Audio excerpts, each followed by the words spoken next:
আমি বানাবো আজকে ডিমের কারি। ডিম আর আলুটা সেদ্ধ হয়ে গেছে, প্রেসারে সিটি দিয়ে নিয়েছি। আর এখানে রয়েছে আদা, কাঁচা পাকা লঙ্কা, টমেটো কুচানো, রসুন, পেঁয়াজ কুচানো। এগুলো এখন আমি পেস্ট করে নিয়ে আসছি, তারপর আবার চলে আসছি। কড়াই গরম হয়ে গেছে, এখন আমি দিয়ে দিচ্ছি তেল।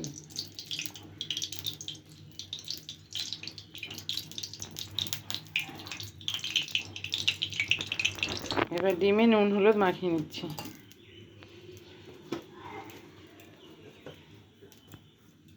ডিমগুলো একটু খুন্তি দিয়ে চিড়ে দিচ্ছি।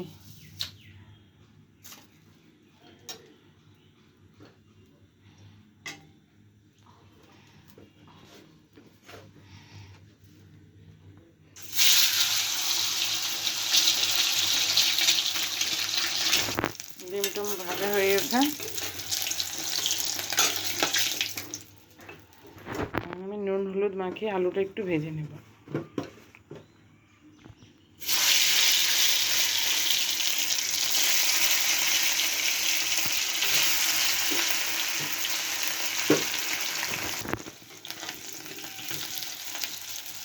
আমি আলুগুলো টুকরো করে নেব খুন্তি দিয়ে।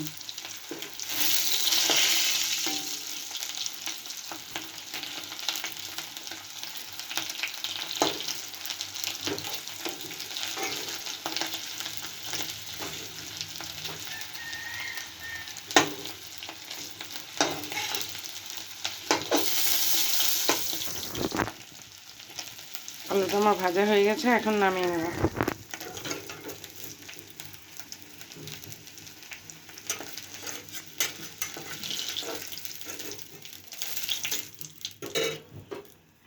এখন আমি ওই তেলেই পেঁয়াজটা দিয়ে দিই, কুচানো পেঁয়াজ। পেঁয়াজটা আমার লাল লাল হয়ে এসছে। এখন আমি এখানে আদা, লঙ্কা, পেঁয়াজ, রসুন, টমেটো কুচিটা পেস্ট করে রেখেছিলাম দিয়ে দিলাম মশলাটা।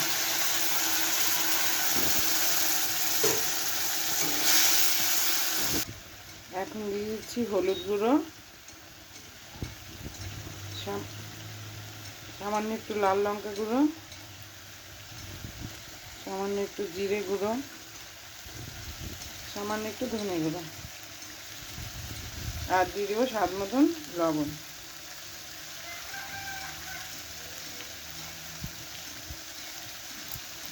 সব কিছু ভালো মতন মিশিয়ে নেব।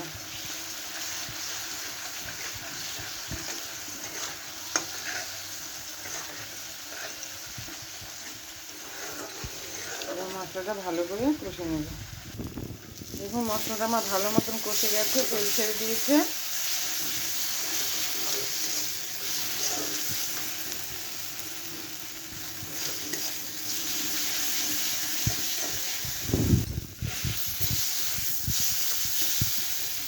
এখন আমি ডিম আর আলুটা দিয়ে দেব।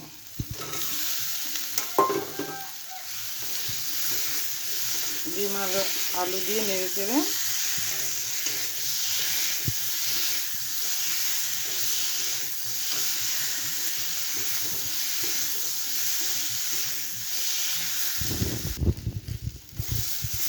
আলু আর ডিমের সঙ্গে ভালো করে মশলাটা কষে গেছে।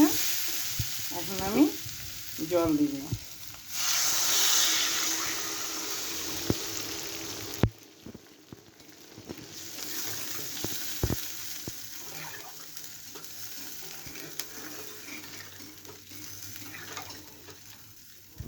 এবার আমার ঝোলটা কিছুক্ষণের জন্য ফুটে উঠুক। এবার ঢাকাটা উঠিয়ে নেব। ঝোলটা আমার ফুটে গেছে, কত সুন্দর হয়েছে।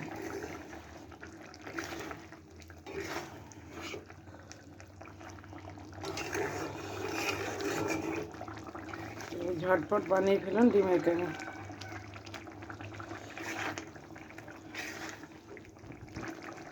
পুরোপুরি রেডি। এখন আমি গ্যাসটা অফ করে দেব। এবার আমি নামিয়ে নেব। দেখুন কত সুন্দর হয়েছে।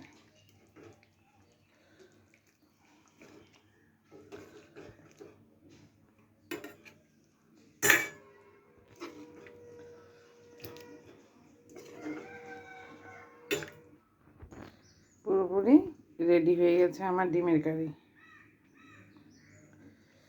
রাখছি, টাটা। সবাই সুস্থ থাকবেন, ভালো থাকবেন। আমার চ্যানেলটাকে সাবস্ক্রাইব করবেন। রাখছি।